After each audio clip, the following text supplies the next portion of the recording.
Actually, this is Nick Dutch back on the camera one more time. Hi there, how the heck's it going?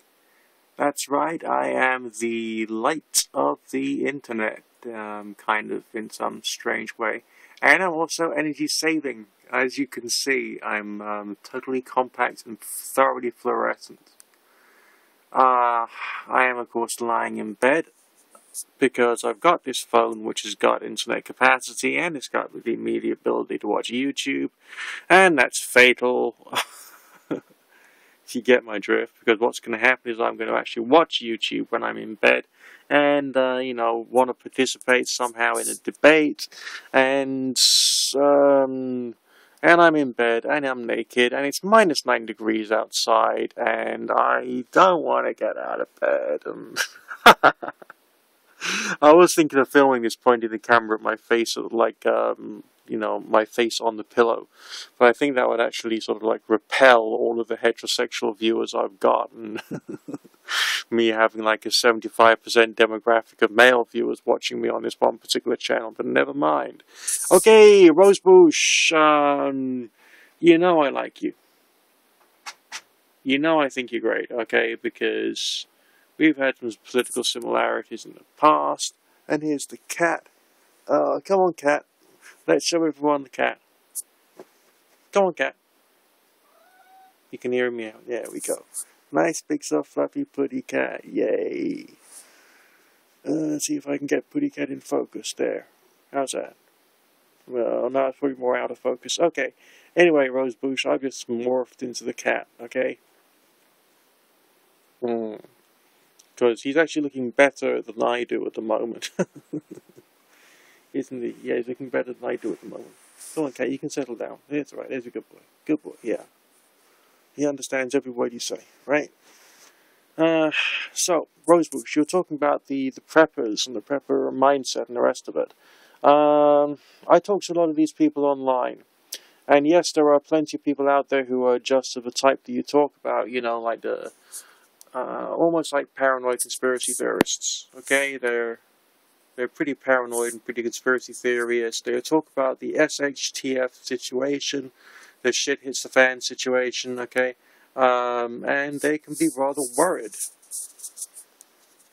about pandemics, or the possibility of global economic meltdown and what's going to happen to society then, and what happens if we lose all of our infrastructure. And it's all really rather insane and over the top.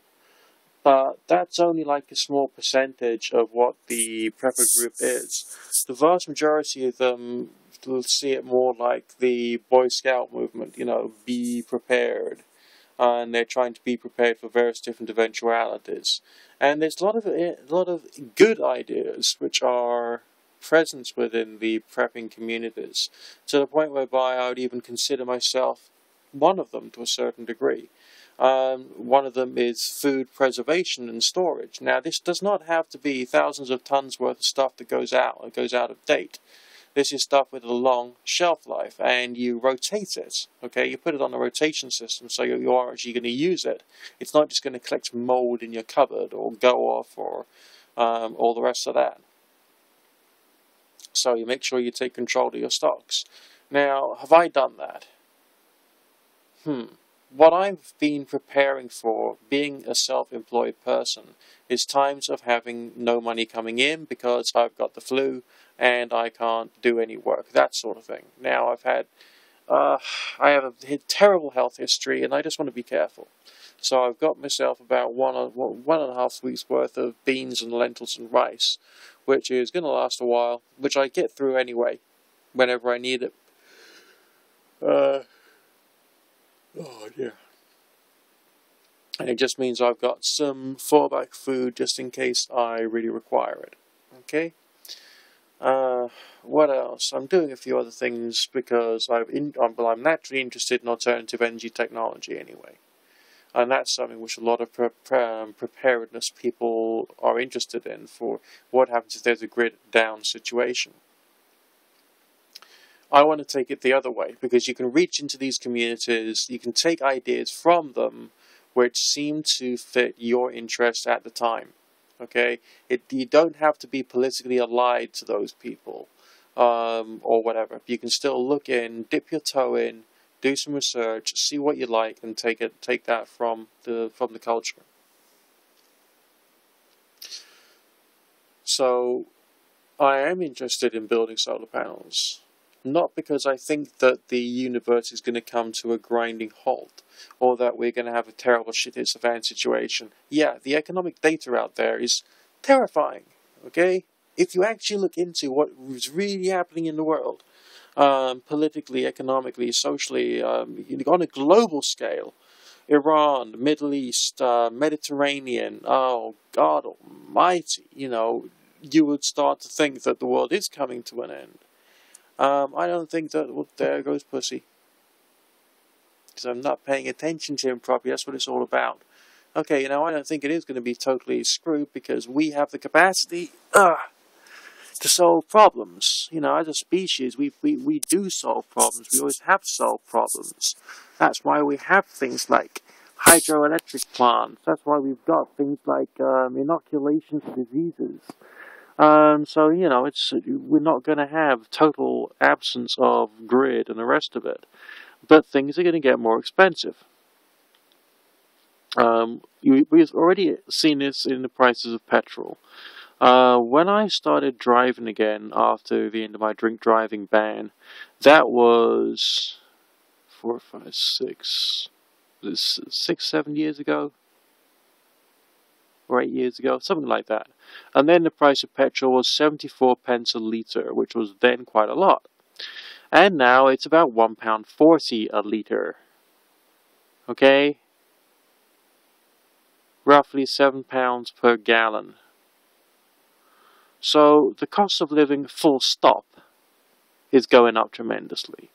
That's having an impact upon food prices and the rest of it. So people are learning, trying to learn, how to live in a more affordable way, a more energy conscious way, and so on and so forth. So this is why preparedness thinking is starting to grow in the world. Some people are actually moving away from gas central heating, and they're trying to do an awful lot more with wood. Some people are moving away from using their regular light bulbs and moving on to compact fluorescents, and then from that on to LEDs.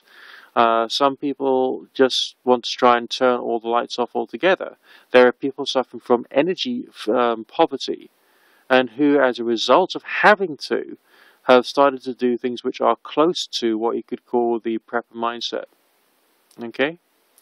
Yes, there are those who are terrified to the point of, oh my god, we're going to have a zombie apocalypse, and there's going to be pandemics, and there's going to be all these non-human creatures running all the way around the world, and isn't that going to be absolutely terrible? And basically, oh my god!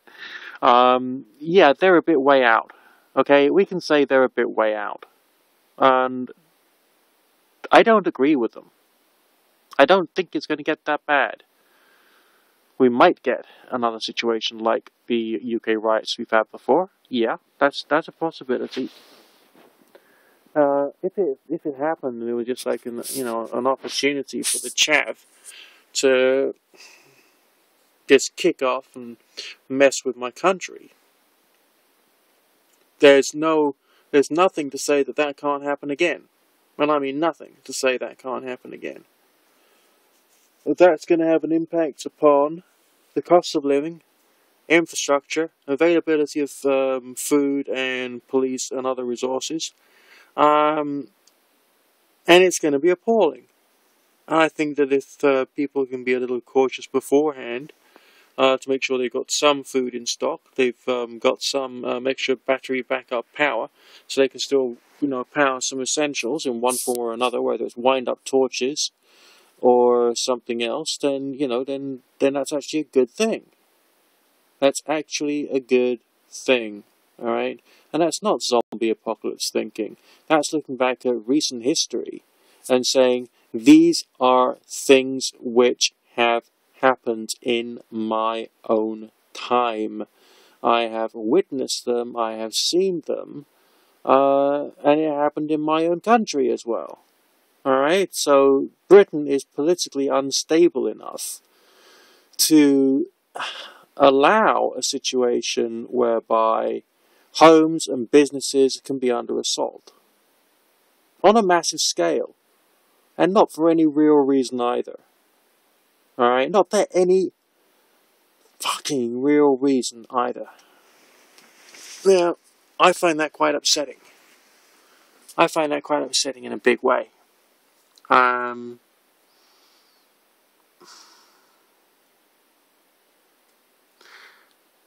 don't think it's a question of, oh my god, it's going to happen to me. I think it's more a question of, this really could happen. And what with there being a dramatic forecast increase in unemployment over the coming year or 2 years, that's going to cause more civil unrest. There's also other aspects to this, okay, and that's the development of further far-right thinking, and politics which is thoroughly undesirable, which can overlap with all kinds of stuff, okay, thus making society very difficult to live in, and I mean very difficult to live in. So, a cautious way of life, shall we say, makes some sense. So, let me just try and clarify in what ways I am a prepper. I am a prepper because I've got some basic cold cures in my cupboard. I am a prepper because I have a few days' worth of extra food in the form of rice and lentils and mung beans, which I use. Okay, I use it, I rotate it, I get, I go through it, and I've got other forms of food in stock anyway that I get through on a regular basis. But that extra chunk is like a savings account. I dip into it when times are harsh. I am a prepper because I have a wind-up torch beside my bed. I don't know whether you can see that, but there it is. Why do I keep it beside my bed? Well, everyone's got to be somewhere, and I've got another one downstairs. So in case of a power cut, I have power of sorts. Okay, and it's free, and I can. I've learned that if I point it up to the ceiling and set it off, that it'll bounce the light off the ceiling and it lights up the whole room. Not very brightly, but it will do it. And so I've got some basic stuff in case bad things happen. Now, I'm not a person covered in belts and belts of bullets, nor do I talk about Glocks and Uzis and all the rest of it, because I don't think one needs to. I don't think a time is going to come in my future in which I'm going to have to be, going out of the house looking like Rambo to deal with, like, the scum of the earth. I think that's bullshit. And also, you learn how to look after yourself. I'm not going to go into any details. Alright? I'm someone in my 30s, I've lived. I'm not going to go into any details, okay? But there's things that one can be concerned about. There's things that one can't be concerned about. There's things that one shouldn't have to be concerned about. In what other ways am I a prepper? The fact I'm slowly and surely building up an array of solar panels. And I want to have an off-grid system. I'd actually like to be able to be off the grid. That's because I don't want to have to pay any bills, mainly. Electricity and gas is going to go through the roof. If I can just find ways of providing my basic needs without actually being on the grid, then that would be great. Will I be able to go totally off-grid? No, but if the grid goes and dies completely, then that won't be too much of a worry. I want to go completely off-grid. If I can get myself an off-grid washing machine and I can make myself some off-grid refrigeration, then that's fine. I could run a Chromebook off a battery pack, not a problem. So I could do it. And if my research into alcohol as a fuel goes according to plan, that means I've got all the cooking fuel and the heating fuel that I'll need, so I haven't got to worry. That plus what I already know about wood gas stoves, from when I was actually paranoid. Okay, there was a time when I was a paranoid conspiracy theorist, because at the time I was seriously not sleeping and I was watching the Alex Jones channel and all that kind of stuff, and that's just part of the history of my channel. But that's like years ago now, so many years ago, so it seems. But I did actually find something out. I found out how to make a wood gas stove, and from that, you know, I've actually had some good fun barbecues in the garden. With, you know, I was bored, the weather was okay, so I cooked myself a few meals outside. If I can make my own alcohol, and I can get myself some cheap sugar, then, that's, you know, to make the alcohol with, then I've got the ability to do all the cooking I could want. Okay? Inside, outside, whatever. With the creation of my own ethanol fireplace, I can keep the place warm. And so, if next winter the Iranians are going to be stupid with us, and the Russians are going to be stupid with us, because the Russians are siding with the Iranians, and they whack up the price of energy for the UK, then, okay, it doesn't matter. Not to me. Why won't it matter to me? Because I have a stock of ethanol alcohol. I'll hopefully have got myself a distiller I can use outside. So during the spring, summer and autumn, I can make myself some ethanol alcohol outside and store it until the winter comes. If I can make sure I can get the chemistry right for the storage. And there's things which will matter to other people, which basically won't matter to myself. That's the ways in which I'm a prepper. That's the goal. And what about food prices? Well, over the past 4 months, I think it's been, I've been teaching myself how to shoot.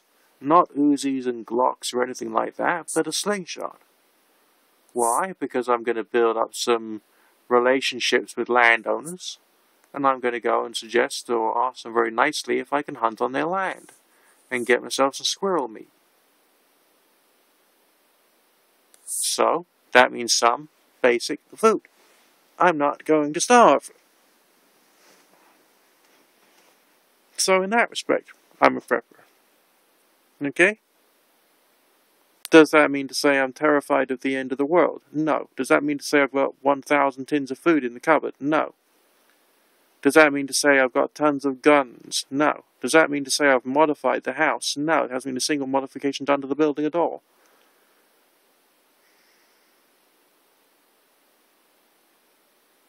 But in these ways, yeah, I am a prepper. Okay, I am making some preparations for a difficult time. And, you know, from the other preppers I have spoken to on the internet, a lot of them might get some kind of entertainment from the end of the world pornography out there. That, oh my god, what happens if we can, like, have an asteroid collision or something?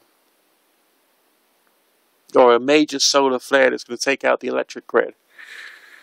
You know, some people enjoy that stuff. But that's not what most of the mindset's about. And I think you got to understand that being prepared is just being prepared. It's not a question of thinking that the thing you're preparing for, which happens to be very scary, is necessarily going to occur.